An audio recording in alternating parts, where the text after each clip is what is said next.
ถ้าเฮาพูดถึงการปฏิบัติจริงๆแล้วบ่ว่าสิเป็นศีล5หรือศีล8เป็นเองเด้บุคคลที่เข้าใจว่างจิตเป็นโดยธรรมแล้วว่างจิตเป็นเข้าใจโดยศีลและเข้าใจโดยคำว่าศีลนี่คือว่าเฮาพิจารณาโดยรอบขอบมาทั้งเบิดแล้วรักผู้อื่นเสมอด้วยตนรักตนเสมอด้วยผู้อื่นนี่เห็นดังผู้อื่นเป็นดุจดังแขนขาอวัยวะของตน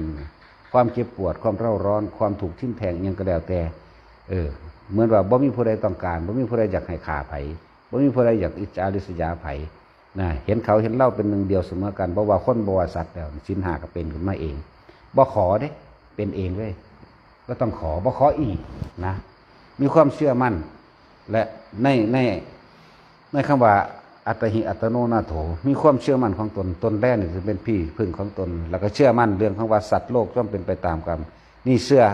ธรรมด้วยนี่เชื่อความจริงนะเชื่อความจริงมันเป็นเช่นนี้นี่เองนี่เชื่อความจริงเนี่ย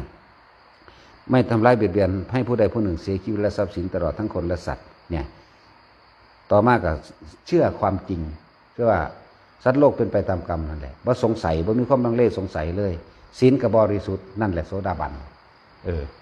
บ่ขอศีลสิบ่ขอเลยเป็นเองขึ้นมาในตัวเองเลยเห็นสัตว์อื่นๆที่ว่านั่นกับมีความเมตตาเสมอโดยตนได้บัดนี้อันนึงเขากับเฮานี่เสมอกันบ่จากรังแกหรือทำลายเบียดเบียนผู้ใดได้เนี่ยมันจะเป็นของมันเองนั่นแหละโสดาบันถึงสั่นแล้วว่าอริยะเบื้องต้น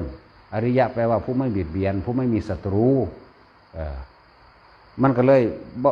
แล้วก็บ่มีการสาปแช่งผู้ใดอีกความโกรธมีไหมมีแต่ว่าบ่สาปแช่งเด้ศูนย์ปึ้งขึ้นแล้วหาวิธีหนีโลดคือย่อมหมายถึงย่อมนี่ย่อมโดยธรรมโดยบ่แม่นย่อมโดยแบบว่ากูบ่ย่านอิหยังดักย่อมออกมาเพื่อรักษาแนวทางของเจ้าของเองแนวทางไปนิพพานนั่นแหละไม่สาปแช่งไม่ทำร้ายไม่ทำลายไม่บ่เหตุจังสันอยู่แล้วแม้นสิถือด่ามาหรือสึกรังแกเบียดเบียนยังมากก็แล้วแต่เพราะคำว่าอริยะแห่งโสดาขึ้นไปนี่เป็นผู้ถึงกระแสพระนิพพานแล้วย่านผิดทางพระนิพพานเขาบ่เหตุดอกเขาบ่สาปแช่งเด้สาปแช่งนี่หรือว่าไปด่าเขาไว้นี่พี่ก็มันเจ็บใจผู้ใดก็เคยสูญเคยโมโหแล้วก็สาปแช่งยังเด้มันสิตายได้จังซั่นนั่นมันบ่ได้ขาทางกายแต่ว่ามันขาทางใจมันเลยกลายเป็นขาเจ้าของตัวเองเด้กังวลและร้อนขึ้นมาเอาเองเนี่ยถ้าโสดาบันสิบ่มีแนวนั้นศูนย์อยู่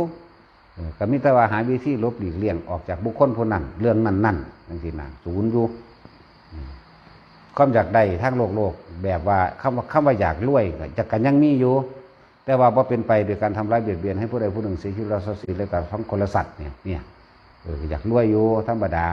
ความรักทางเพศน่ะมีอยู่แต่เฉพาะผัวกับเมียเจ้าของเท่านั้นผู้อื่นบ่มองเลยเด้อใส่ชีวิตเป็นปกติผู้อื่นสิบ่เบิ่งเลยเพราะว่ามันเห็นโทษแล้วเห็นโทษถึงว่าผู้บ่เบิ่งผู้อื่นก็แล้วกันบ่ได้สนใจผู้อื่นเอาเฉพาะนั่นแล้วจังขึ้นชื่อว่าโสดาบันบัดนี้แม่นผัวตายก็บ่เอาเมียใหม่เป็นเมียตายก็บ่เอาผัวใหม่เด้ผู้ชายก็ดีผู้หญิงก็ได้เป็นจังซั่นพอเขาเห็นโทษแล้วประคองจิตหาอยู่หากินกะบ่มีมิจฉาวานิชา6อย่างบ่ฆ่าเหล้าบ่ฆ่าอาวุธบ่ฆ่าสัตว์บ่ฆ่าเนื้อบ่ฆ่ายาพิษและบ่ฆ่าอาวุธนี่หลายๆแม้กระทั่งเครื่องดักสัตว์นี่ก็บ่เฮ็ดจังซี่นะยาพิษเหล้าสุราฆ่าสัตว์ฆ่าเนื้อฆ่ามนุษย์6อย่างนั่นเองบ่มีแนวจังซี่ก็หากินธรรมดาค้าขายกับเสื้อผ้าพวกอาหารกับขายเฮ็ดอยู่แต่ว่าบ่ไปขายเองบ่ไปสั่งเองบ่ไปสั่งเนื้อเองบ่ไปสั่งปลาเองเป็นไปโดยไปฮอดก็ไปซื้อเอาโลดบางทีหน้าก็เอาโลดนั่นแหละสินเขาก็บ่ขอพร้อมเพราะว่าเขารู้ในตัวของเขาแล้วบ่ข่าไผบ่ลักไผบ่ประพฤติผิดในกามก็ไผบ่ขี้ตัวไผบ่กินเหล้าเมายาในโสดาบันเนี่ยถ้าพูดถึงกระแสแห่งโสดาบันแล้วแม้นคนที่คุ้มกินเหล้าจังได้ก็บ่กินแม้นว่าจับนอนหงายบีบปากเทกอกเหล้าลงกระสางเรานั่นกระชอกออกเองบ่อาจสามารถไหลล่วงลำคอลงไปได้บ่อาจสามารถสิไหลลงไปได้อำนาจธรรมนั่นเองมันสิพุ่งออกมาเองเนี่ยโสดาก็เป็นสั้นส่วนว่าเป็นอย่างคือมี7 ศาสตร์3 ศาสตร์ยังไม่เกิน7มั่งไม่เกิน3มั่งอันนั้นขึ้นอยู่กับปัญญา ปัญญาอ่อนกับว่าเกิน7 ชาติปัญญาปานกลางกับไม่เกิน3คำว่าไม่เกินเด้แล้วก็ที่สุดคือชาติเดียวอย่างที่นะพวกเอกพิชีมีเชื้อแห่งการเกิดแค่ครั้งเดียวเอกพิชีกับพืชนั่นแหละจักพืชปะนอแห่งการเกิดกระใจเฮายังเสื่อมต่อผู้ใดผู้หนึ่งอยู่หั่นน่ะส่วนมากที่มันซ่าเพราะว่าหยังเพราะมันมีความรัก จากว่าความรักมันถ่าคนหลักเลยสันเป็นจังซั่น